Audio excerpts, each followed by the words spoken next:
Hi, உங்கள் ride with மீமனி. இன்றைக்கி நம்ம வீடியோவில் ஹெல்த்தியான பேரிச்சம்பழ லட்டு தான் ப்ரிப்பேர் பண்ண போகிறோம்.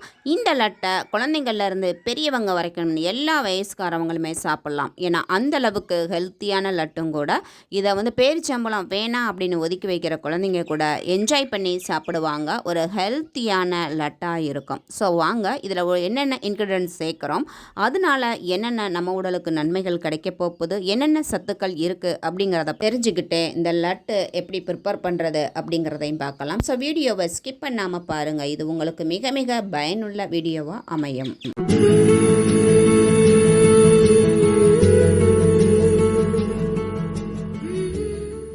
பேரிச்சம்பழம் ஒரு 1/2 கிலோ அளவுக்கு எடுத்துக்கிறேன். இதில் உள்ள கொட்டை இருக்கும். ஸோ அந்த கொட்டைகளை இந்த மாதிரி நேராக கீற்றி விட்டுட்டு லைட்டாக இந்த மாதிரி பிதுக்கணும். அப்படின்னா கொட்டை ஈஸியாக வந்துடும். ஸோ இந்த மாதிரி எல்லா பேரிச்சம்பழத்துலேயும் இருக்க கொட்டைகளை எடுத்துக்கலாம். நம்ம இந்த மாதிரி பேரிச்சம்பழம் ரொம்ப ஹெல்த்தியானது, தினம் எடுத்துக்கணும் அப்படின்றோம். அப்படி நம்ம தினம் எடுத்துக்கிறதுனால நமக்கு என்ன நன்மை கிடைக்குது அப்படின்னு தெரிஞ்சுக்கிறலாம். தினம் அந்த பேரிச்சம்பழத்தை சாப்பிட்றதுனால அந்த பேரிச்சம்பழத்தில் இருக்கக்கூடிய நார்ச்சத்தினால நமக்கு மலச்சிக்கல் வராமல் தடுக்குதுங்க. அது மட்டும் இல்லாமல் ரத்தத்தில் கொலஸ்ட்ரால் அளவை கண்ட்ரோலாக வச்சுக்குது. இதனால் இதயத்தோட ஆரோக்கியத்துக்கு இது ரொம்ப ரொம்ப நல்லது இந்த பேரிச்சம்பழம். அதே மாதிரி கல்லீரலுக்குமே ரொம்ப நல்லதுங்க. அப்புறம் நம்ம விதவிதமான ஃபுட்டை எடுத்துக்கிறோம். ஸோ அந்த உணவுகள் மூலமாகவோ நம்ம உடலில் நச்சுப் பொருட்கள் உற்பத்தி ஆகும். அதனால் என்னாகும்னா செல் டேமேஜ் ஆகும். ஸோ இந்த பேரிச்சம்பழத்தை நம்ம எடுத்துக்கிறதுனால இதில் உள்ள ஆன்டி ஆக்சிடென்ட்கள் அந்த செல் டேமேஜ் ஆக விடாமல் பார்த்துக்கிறது. அது மட்டும் இல்லாமல் ஒருவேளை செல் டேமேஜ் ஆனால் கூட செல்களை புதுப்பிக்கும் ஆற்றல் இந்த பேரிச்சம்பழத்தில் உள்ள ஆன்டி ஆக்சிடென்ட்டுக்கு இருக்குங்க. ஸோ இவ்வளவு சத்துக்கள் கொண்டது இல்லைங்களா. ஸோ இப்போ பேரிச்சம்பழத்தில் உள்ள கொட்டைகளை ஃபுல்லாகவே ரிமூவ் பண்ணி எடுத்தாச்சு. நம்ம அடுத்ததாக எடுத்துக்கக்கூடியது ஏழைகளின் சிறந்த நட்ஸ் அப்படின்னு சொல்லக்கூடிய நிலக்கடலை தான். ஒரு பவுல் அளவுக்கு எடுத்துக்கிறேன்.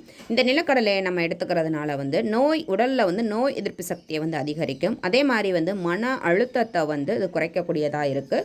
மூளை வளர்ச்சிக்கும் ஞாபக சக்தியும் அதிகரிக்க இது ரொம்பவே ஹெல்ப் பண்ணுது.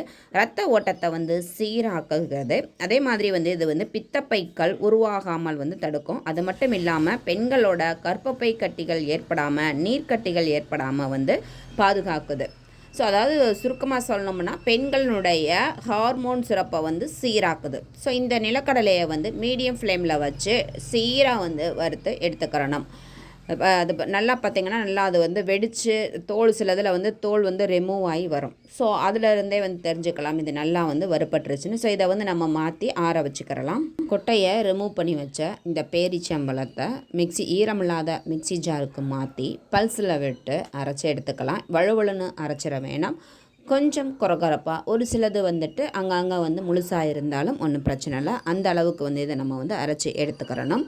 ஸோ இந்த மாதிரி எல்லாத்தையுமே அரைச்சி எடுத்துக்கிறேன். வறுத்த நிலக்கடலையை தோலை ரிமூவ் பண்ணிவிட்டு பல்ஸில் போட்டு இந்த மாதிரி ஒன்றும் பாதியமாக எடுத்துக்கிறலாம். பவுடர் அரைக்கிறக்கூடாது, சும்மா ஒன்றும் பாதியமாக இருந்தால் போதும். இப்போ ஒரு கடாயில் நெய் விட்டுக்கலாம். நெய் விட்டுட்டு ஒரு கையளவுக்கு திராட்சை சேர்த்துக்கிறேன், உலர் திராட்சை.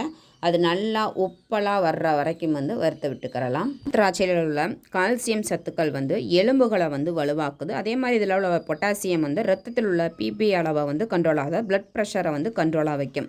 அது மட்டும் இல்லாமல் இதை பெண்கள் அவசியம் சாப்பிடணும். ஸோ அவங்கள அந்த மாதவிடாய் பிரச்சனையில் ஏற்படக்கூடிய அந்த பிரச்சனைகளை தீர்க்கக்கூடியதாக இருக்கும். ஸோ இந்த அளவுக்கு உப்பலாக வர்ற அளவுக்கு வறுத்து விட்டுக்கிறலாம். இந்த இது உப்பலாக வறுத்ததுக்கப்புறமா அது கூட ஒரு கையளவுக்கு வெள்ளை எள் ஆட் பண்ணிக்கலாம். இந்த வெள்ளை எள்ளை அதான் சொல்லுவாங்க, இளைத்தவனுக்கு எள்ளை கொடு, கொளுத்தவனுக்கு கொல்லக்கூடு அப்படின்னு இந்த எள்ளுக்கு ஒரு பழமொழியே உண்டு. ஏன்னா அந்த அளவுக்கு இந்த எள்ளில் சத்துக்கள் இருக்குது. இது எலும்புகளை வலுவாக்கும். அதே மாதிரி தசைகளை பலப்படுத்தும். உடலில் நோய் எதிர்ப்பு சக்தி அதிகரிக்கும். உடலில் உள்ள நச்சுக்களை வெளியேற்றக்கூடியதாக இருக்கும். எள்ளை போட்டு கொஞ்ச நேரம் மட்டும் வறுத்த நெய்யில் வறுத்தா போதும். உடனே அது பொரிஞ்சிடும். அது கூட நாம் 1-2 ஒன்றும் பாதியமாக பொடிச்சு வச்சுருக்க நிலக்கடலையை ஆட் பண்ணி அதையும் ஒரு கிளறு கொடுத்து விட்டுட்டு, ஏன்னா ஏற்கனவே அது வறுத்தது தான், அது கூட பல்ஸில் போட்டு அடித்து வச்சுருக்க இந்த பேரிச்சம்பழத்தையும் போட்டு மீடியம் ஃப்ளேமில் வச்சு நல்லா மிக்ஸ் பண்ணி விட்டுக்கலாம். அந்த பேரிச்சம்பழம் கொஞ்சம் கட்டி கட்டியாக இருக்கும், ஏன்னா நம்ம மிக்சியில் சுற்ற விட்டதுனால. ஸோ அதை நல்லா கரண்டிகளால் உடச்சி விட்டு நல்லா மிக்ஸ் பண்ணி விட்டுக்கிறலாம். எல்லாமே நல்லா ஈவனாக மிக்ஸ் ஆகிற மாதிரி வந்து மிக்ஸ் பண்ணி விட்டுக்கணும். இப்போ பார்த்திங்களா உங்களுக்கு எல்லாம் வந்து ஒன்று சேர வந்துருச்சு. அடுப்பில் ரொம்ப நேரம் வைக்க வேண்டியது இல்லைங்க. அதை நல்லா அதாவது இந்த பேரிச்சம்பழத்தை போட்டு ஒரு நிமிஷம் மீடியம் ஃப்ளேமில் வச்சிங்க அப்படின்னாலே எல்லாம் ஈவனாக மிக்ஸ் ஆகி வந்துடும். இப்போ ஸ்டவ்வை ஆஃப் பண்ணிடலாம். அதை கைப்பொறுக்கிற சூடு வரவும் எடுத்து நல்லா வந்து உருண்டை பிடிச்சிக்கிறலாம். இந்த உங்களுக்கு பார்க்கும் பொழுதே இப்படியே சாப்பிட தோணுது இல்லைங்க. அப்போ அந்த அளவுக்கு வந்து ஃப்ளேவராகவும் அட்டகாசமான டேஸ்ட்லையும் இருக்கும். இதுக்கு வந்து நம்ம எக்ஸ்ட்ராவாக வந்து இனிப்பு வேண்டியதில்லை. நமக்கு பேரிச்சம்பழத்தில் உள்ள இனிப்பே போதுமானதாக இருக்கும். ஸோ இந்த மாதிரி அதாவது கைப்பொறுக்கிற சூடு வரும் பொழுதே வந்துட்டு நல்லா உருண்டைகளாக பிடிச்சிக்கலாம். அப்போ தான் நல்லா உருண்டைகளாக பிடிக்க வரும். ஸோ இந்த இதை வந்து பாருங்கள், எல்லாத்தையுமே உருண்டைகளாக பிடிச்சிட்டோம் அப்படின்னா அதில் வந்து நம்ம சாப்பிடும் பொழுது அந்த வேர்க்கடலை வந்து வாயில் கடிப்படும். அப்புறம் அங்கே வந்து அந்த பேரிச்சம்பழம், உலர் திராட்சை, இந்த எள் இதெல்லாம் கடிப்பட்டு சாப்பிடும் பொழுது அவ்வளவு வந்து டேஸ்ட் ரிச்சாக இருக்கும். அது மட்டும் இல்லாமல் ஹெல்த்தியானதும் கூட. நம்ம பிள்ளைங்களை இந்த பேரிச்சம்பழம் சாப்பிட, நிலக்கடலை சாப்பிட நல்லது அப்படின்னு சொன்னால் கேட்க மாட்டாங்க. சாப்பாட்டில் இருந்தால் கூட வந்துட்டு இந்த உலர் திராட்சை இதெல்லாம் பாயாசத்தில் போட்டோம்னா கூட ஒரு சில பிள்ளைங்க எடுத்து வச்சுருங்க. ஸோ அந்த மாதிரி பிள்ளைங்களுக்கு இந்த மாதிரி வந்து லட்டு மாதிரி செஞ்சு கொடுத்தோம் அப்படின்னா அழகாக வந்து டெய்லி ஒரு லட்டு ஸ்நாக்ஸாகவும் கொடுக்கலாம். ஸ்கூல் விட்டு வரும்பொழுது ஈவினிங் ஸ்நாக்ஸாக வந்து எடுத்துக்கிறலாம். அந்த மாதிரி எடுத்துக்கும் பொழுது வந்து ரொம்பவே வந்து ஹெல்த்தியானது. ஏன்னா இதில் உள்ள நம்ம ஒவ்வொரு பொருளோட நம்ம எடுத்துக்கிறதுனால என்னென்ன பெனிஃபிட்ஸ் கிடைக்குது அப்படிங்கிறதையும் நான் உங்களுக்கு இந்த வீடியோவில் சொல்லியிருக்கேன். ஸோ நீங்கள் கண்டிப்பாக இதே மாதிரி ட்ரை பண்ணுங்கள். சாப்பிடாத குழந்தைங்க கூட வந்துட்டு என்ஜாய் பண்ணி சாப்பிடுவாங்க. அந்த அளவுக்கு இது வந்து ஹெல்த்தியான லட்டுவாக அமையும். ஸோ அதுவும் இல்லாமல் அந்த லட்டோட அந்த ஸ்ட்ரக்சர் அவங்களுக்கு பார்க்கும் சாப்பிடணும்னு தோணும். ஸோ நீங்களும் இதே மாதிரி வந்து ட்ரை பண்ணுங்கள். நம்ம வீட்டில் உள்ள பிள்ளைகளுக்கும் சரி, சின்னவங்கலேருந்து பெரியவங்க வரைக்குமே இந்த லட்டை வந்து தாராளமாக எடுத்துக்கலாம். ஸோ நம்ம ஒரு ஹெல்த்தியான ஒரு லட்டு கொடுத்தோம் அப்படின்ற திருப்தியும் நமக்கு கிடைக்கும். ஸோ இதே மாதிரி ட்ரை பண்ணி பார்த்துட்டு எப்படி இருந்துச்சு அப்படின்னு எனக்கு கமெண்ட் பண்ணுங்கள். வீடியோ பிடிச்சிருந்தால் லைக் பண்ணுங்கள். நம்ம சேனலை புதுசாக பார்த்தா மறக்காமல் சப்ஸ்கிரைப் பண்ணுங்கள். தேங்க்யூ.